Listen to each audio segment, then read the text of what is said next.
Hello and welcome back to the Fulhamish YouTube channel. My name is Don Betts, and on today's video we're looking at a Saturday evening's clash at Craven Cottage against West Ham United. I'm joined once again, just like the reverse fixture, by Dan Lawless from West Ham Fan TV. How you doing, Dan? Yes, very good, mate. Very good. Woke up with a big smile on my face after the Aston Villa game. So yeah, I'm buzzing. So obviously we talk about the reverse fixture. You know, we were both speaking into how big of a game it was sort of for both teams, really, because obviously we sort of just turned the corner and we started looking like we weren't the embarrassing outfit we were the first few games of the season. You guys, you had a decent start to the season, but you were saying, these are the games which the last couple of seasons on with West Ham you wouldn't have won. You would have won away at one of the big six sides, and then you would have taken on a fellow sort of bottom half team at home, and you wouldn't end up getting the result. Obviously, the way the game panned out, it was a fairly even game. I thought, both teams had chances in that first half. Obviously, you guys took the lead towards the end. Then we obviously had the penalty at the end, which Lookman completely fluffed. But yeah, I thought it was a fairly even game when we both met last time. I don't know, but you echo the same thoughts? Yeah, absolutely. I thought Fulham was very, very good in that game, and you guys had some really good chances that you just didn't take. And like you said, very, very, very even. And Ben Rama comes on, makes his debut, and assists Souček, and then you get the penalty at the end, and I'm thinking, oh no. And then Lookman does some sort of madness at the dying minutes, and you guys are absolutely gutted not to get anything, and it's such a difference. You look at it, we were 11th at that time, you guys were 17th. I think you guys, because you was on 4 points, so you might have just had your first win. Yeah, I think we've just beaten West Brom, and then we came together. So we had confidence in us that we could at least get a result. We were close to getting one. We didn't get it in the end, but since then you guys have just seemingly gone from strength to strength, haven't you? Yeah, I mean, it really is unreal, because we had as well, it's from the start of the season, we had a really tough opening set of fixtures. Apart from Newcastle, which we lost anyway, we lost 2-0, and that's where we thought, oh my gosh, we can't beat Newcastle. How's the other games going to go? And then we had Man City, Tottenham, Leicester, Fulham, Arsenal. We didn't know how bad Arsenal were going to go on to be, but we lost that game. Liverpool. So we had all these really tough fixtures, and we came out of that with a good amount of points. Wolves in there, and we ended up battering Wolves 4-0, beating Leicester 3-0, getting a dramatic point away to Tottenham, getting a point against Man City, and putting in a really good performance against Liverpool. So I was fully expecting a relegation battle this season. Now to be sitting here 5th, it's really surprising. We've really done well, and I have to give Moyes a lot of credit. Obviously, we spoke off air, but what do you think's been different this season? We said that West Ham this season have just been winning the games against teams in and around that usually in previous seasons they obviously wouldn't have won. As I mentioned earlier, going to the Big Six, you pick up results last season that happened, but you'd always draw to a team like Fulham at home, or a Newcastle at home, or I know obviously you lost to those guys, but Wolves at home you wouldn't have put 3 or 4 past them. Do you think that's been the big change this season, as you started backing up your performances against the big team with results against teams around you? Yeah, absolutely. And I think a lot of it's down to David Moyes. I think that's something that he was sort of known for at his time with Everton. They would tend to not get the points against the bigger sides, but just completely sweep up against the teams below in and around. So I think a lot of that comes to David Moyes, and I was a bit critical of him after the Liverpool game, because we went into that game so meekly, and we gave Liverpool so much respect, and we didn't go for it.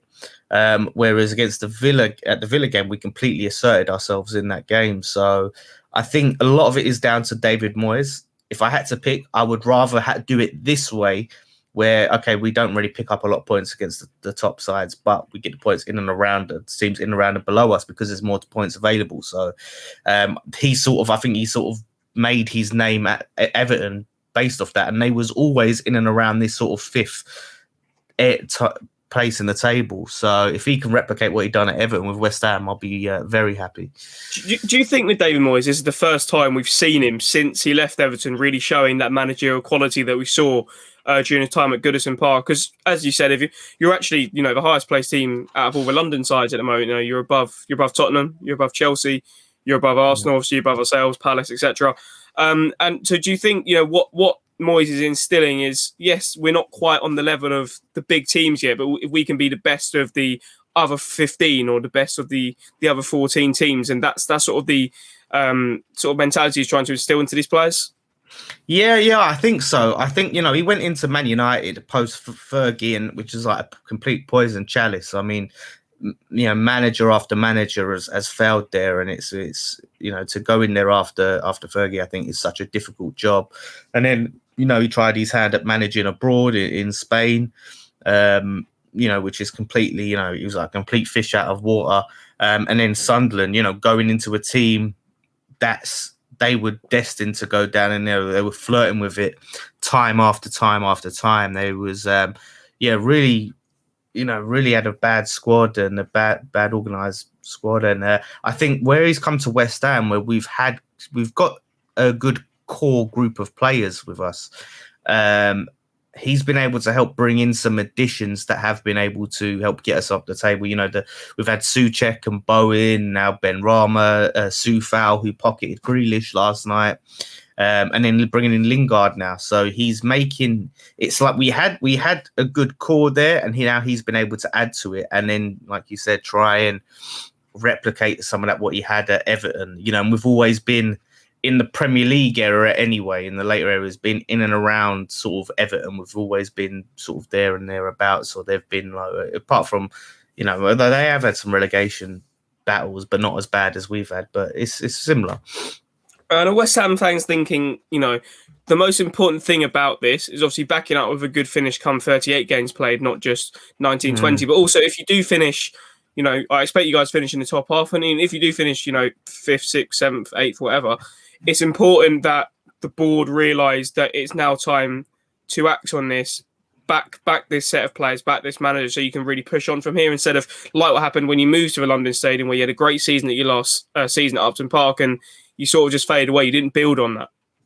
Yeah, that is the problem, and that is the worry, is that when we do well, they feel like they're justified in not spending, like, oh, well, why? We're doing well, we don't need to add to this squad. But you're not thinking ahead to the future. You're not thinking about injuries. You're not thinking about, if a player dips in form, or adding competition to the team, or things like that. We've got some really good quality players that big teams are going to be sniffing around. Declan Rice and Souček and players like that. Big teams are going to be sniffing around him. What they're going to want to see is ambition if they want to stay at this club. And if you're just going to sit there and not really invest, then they're going to think, well, what's the point if we're just going to be up and down the table? They need to show that they're willing to keep us here. They didn't sign the striker, which we really needed. So we're kind of really hoping Antonio will stay fit. We're relying on that. So in the summer, they're going to really have to show David Moyes that they're willing to back him. They didn't really back him in last summer, with funds and give him, a decent amount of investment, considering we've sold a lot of players, we've let a lot of players go. And we've brought in quite a bit of money. Next summer, they have to show what they're all about. And hopefully we can sustain this. I think if we do go to Europe, if we do get into Europe, we're going to need more bodies in. And I just hope they don't do what they did last time, like you mentioned, after the last season at the Bolim, where we got European football. Their approach was to buy loads of cheap players. So we ended up buying something like 11 players or something like that.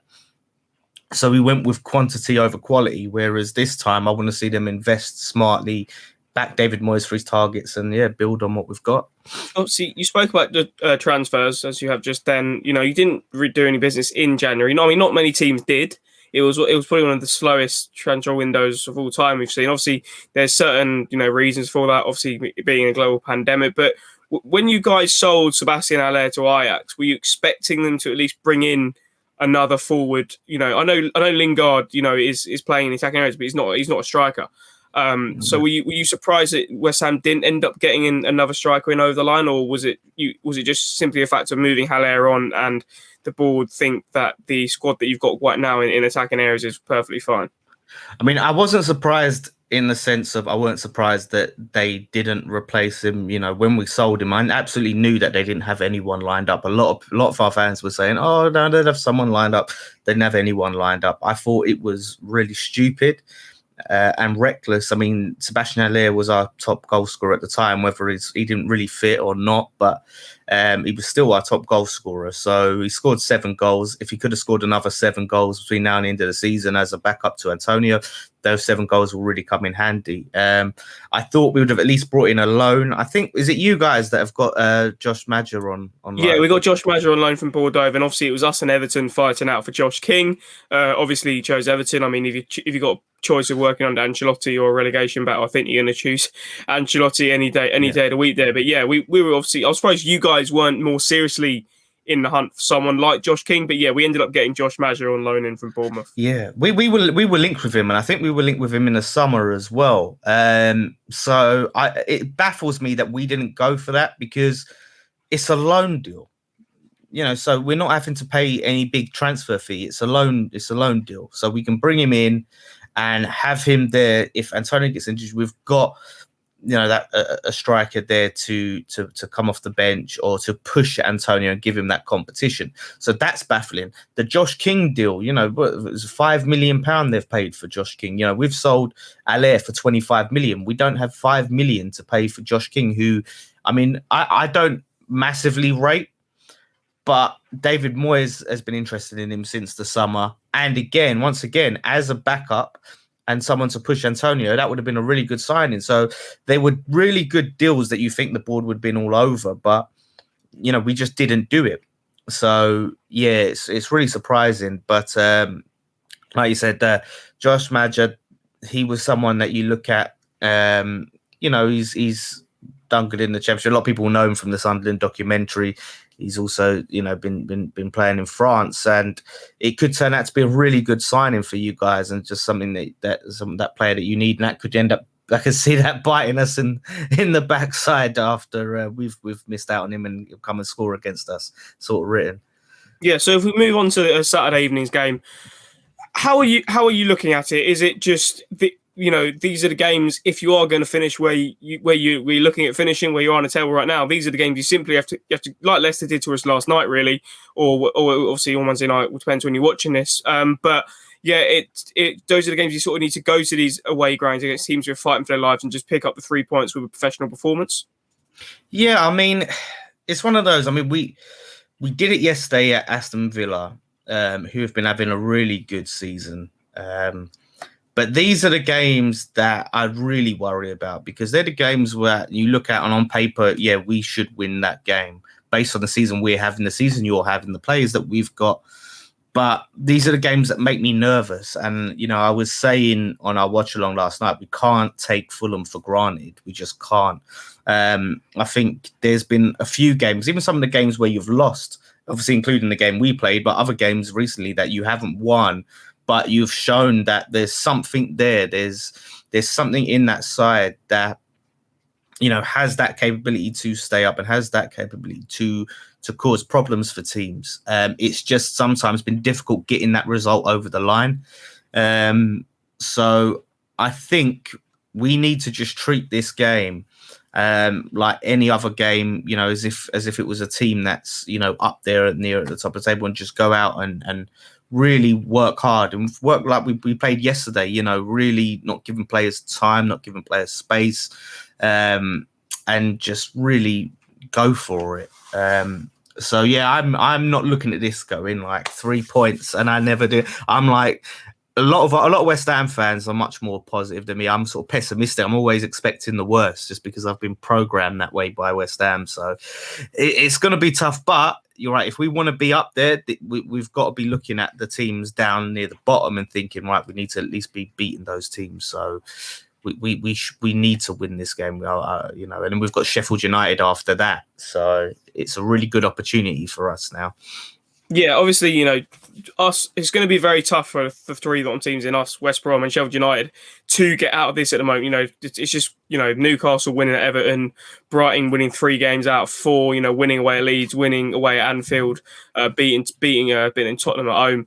It is going to be Yeah. tough, but it's not obviously it's not over. As you've been mentioning, we have been picking up the draws. We just haven't been converted into wins. We don't look like creating enough or scoring enough goals to get the victory, but we've been a team who's been very tough to break down. We got a point against Liverpool, got a point away at Tottenham, at home to Chelsea. They probably only beat us because we had 10 men on the pitch. We had 11 men. We definitely would have got a point on. We would have won the game. United relied on our goalkeeper Areola making a very, very small mistake, and ones he hadn't really made decision by sort of fumbling it to Edinson Cavani, and then a Pogba wonder strike from 20-25 yards out. So we have been making it very competitive, but I think if you guys are going to win the game, I think looking at what Leicester did to us is probably a good blueprint, is getting onto us early and not allowing us into the game, and then because they just killed the game by half time. And if you take the lead against us, you most likely are going to win the game, because I think the only game we've picked up a point this season coming from behind is Spurs, and that's just Mourinho allowing us into the game. So it's more, I think it's more you guys making sure you don't allow us into the game, and that's the best way you're going to go about it. But if we're looking at trying to target West Ham's weaknesses, obviously as we spoke about, you've had a very good season this season, but it's not like this West Ham team's like unbeatable or anything. Damn. What would you say this West Ham team's biggest weaknesses are? I mean, you mentioned about getting into you guys early. In several games this season, we've started slow. It's usually like the first 10 minutes we're sort of not quite there. We sort of don't really get onto the ball. We don't really tend to have the possession, which it seems to take us that 10 minutes to try and to grow into the game and then assert ourselves. So it is an opportunity for Fulham to try and get a goal early. I mean, we have had that ability to come back from behind, which I think has been really good, as in past seasons. Once we'd go a goal down, you'd expect a second or third to come. So I wouldn't rule us out if we did go a goal down, but it is a good opportunity for football. Like you said earlier, you have been able to shut teams down and prevent them from scoring. So if you guys can get a goal and do that, there's a good opportunity there. In terms of other areas, I think sometimes if teams will tend to press us and push and just go for it and not give us much time on the ball, and also get back and defend in numbers, because the thing is with us sometimes, if there's not much space for us, we tend to dally on the ball. And rather than yesterday, we proved that we could pass the ball quickly and we could move it quickly. However, there in other times when teams have been able to get back and defend with numbers, we don't really have an answer, and we'll tend to pass it round and pass it back. And if you was to catch us on the counter attack, we can be quite susceptible to the counter attack. We've got some really good defenders, but pace wise, in defence, that is an area where you could catch us out. I'm not sure if you did play Madger, if he has pace. I know you've got Mitrovic, who isn't really known for his pace, but in the air, that is an opportunity. We're not super weak at set pieces, but it is a time sometimes we can switch off. So there are a few areas there, I would say, and we don't take our chances. I know that's not something that you can really assert yourselves and count on, but a lot of the time, even though we've scored quite a few goals, there's so many chances we just waste chance after chance after chance. So you guys need to try and capitalize that and be clinical enough to, at least whatever chances you get, is to just bury them and just frustrate us, because that has been a big weakness, is not taking our chances this week. We've missed some glaringly bad chances this season, so it's going to be very interesting. Well, yeah, as you said, I think both teams have an issue with that going into this game. Teams taking their chances, because it's not like we don't create chances. It's just whether we can take them, and it's not like we've got a lack of quality up top. We've got Adam Lutman, got Mitrovic, Loftus Cheek, George Mazza coming in. We've got our top goal scorer Bobby Reed, who sort of comes off the right hand side and has scored quite a few goals, and he looks like our most clinical player. He got rested against Leicester, so I'd expect him to return to the side on the weekend. I think he's a player that maybe not everyone's looking out for, but a guy who could cause you guys some issues down the right hand side. He's got 6 or 7 goals this season, so he's definitely a player to watch out for. But I think it is going to be a very close game, and although you can say this for any game that involves Fulham at the moment, I really think it is which team in sort of makes their impression on the game early and gets that first goal. Because we're a team where if we score first, we tend to get a result. If we concede first, we tend to lose the game. We're very much heavily reliant on the opening goal. I think since Scott Parker took charge, I think we've only lost one game when we've scored first, and that was against Manchester United the other week. So we're definitely a team we're definitely a confidence team. Is once we're in the game, we are confident we can get a result. But if you're looking at how West Ham could line up, obviously Lingard did come into the team against Aston Villa. Do you expect it to be a similar lineup to that?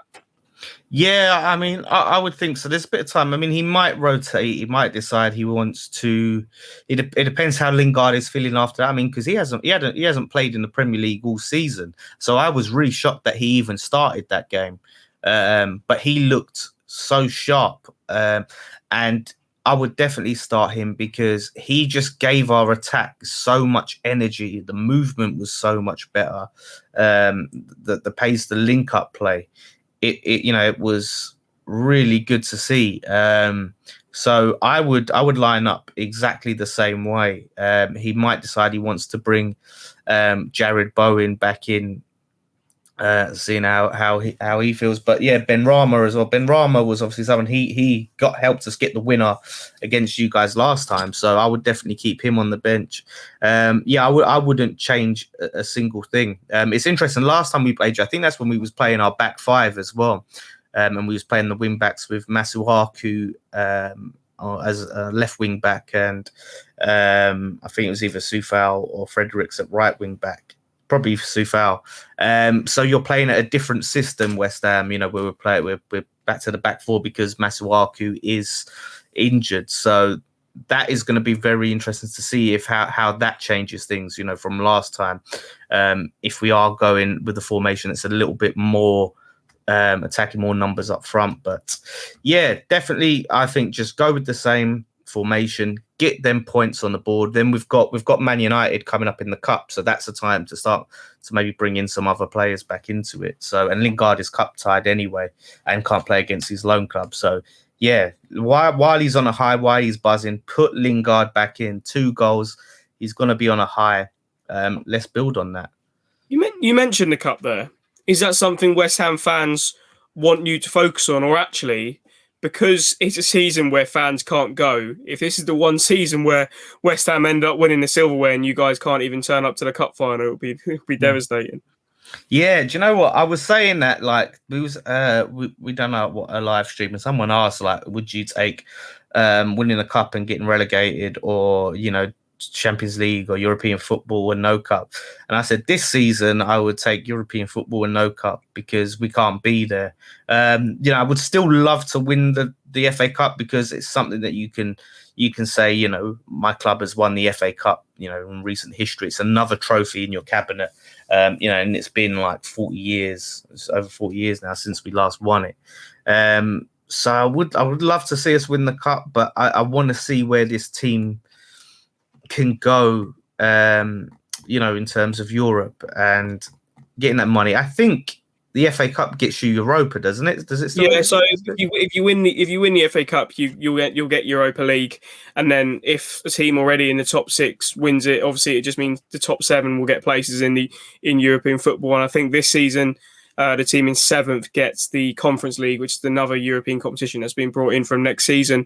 But yeah, if you win the FA Cup, it would put you straight to the group stages of the Europa League, and you wouldn't even have to bother going through the qualifying stages and inevitably getting knocked out by Ashagurgu. Yeah, exactly. Do you know what? That is the big thing. I don't want to be in those qualifying stages. I really don't. We got knocked out by Ashagurgu twice, 2 years in a row, so never really got to make it to the group stages. But yeah, I think we can do both because you got the Man United game. If we can beat Man United, that gets us to the quarterfinals, and that's what 1, 2, 3. So 4 games, right? 4 additional games would take it for us to play to get to that final.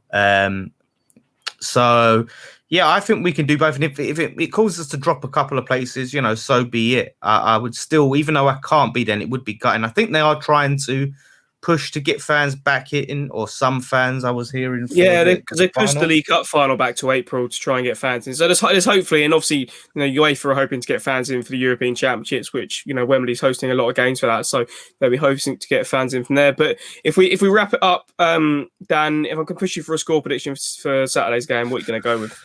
Ooh. I'm going to say another 3-1 West Ham. I'm going to say, I think you guys will score, but I think there'll be a lot of confidence in front of goal. And I think Antonio has been knocking the door. He's got 2 assists last night against Aston Villa, but I think he's had a lot of good chances. I think he's definitely due getting a goal again. And then you've got Souček, on set pieces on fire, and maybe another goal from Lingard. So, yeah, I'll go 3-1 West Ham if I'm feeling confident. That could come back to bite me, but we'll see. Yeah, I think, again, it's going to be another tight game. I think it's whether you guys can implement your quality on us early on. I think for both teams, an early goal will be massive. For us, it will be confidence that we can go on and win the game. For you guys, if you can get an early goal and then, like Leicester did, get a second one 4 off time, I think it will kill the game. And I think most Fulham fans are coming to the realisation now that although we had a good run of string results, we haven't built on it. We built foundations with the draws and the win away at Leicester, but we haven't really built on it since. We don't look clinical enough up front to really get the wins. But, if we can get 3 points on the weekend, who knows what can happen. This is the Premier League after all. And, although Newcastle won at Everton, they don't look like the greatest team overall. So we're still in this. I think, we can bet one of Newcastle's results is back in our own hands because we play them on the last day of the season. But this has been the Fulhamish YouTube channel. This has been our preview of Fulham versus West Ham United at Craven Cottage. Kickoff is 5:30 on Saturday. Thanks for watching. You what?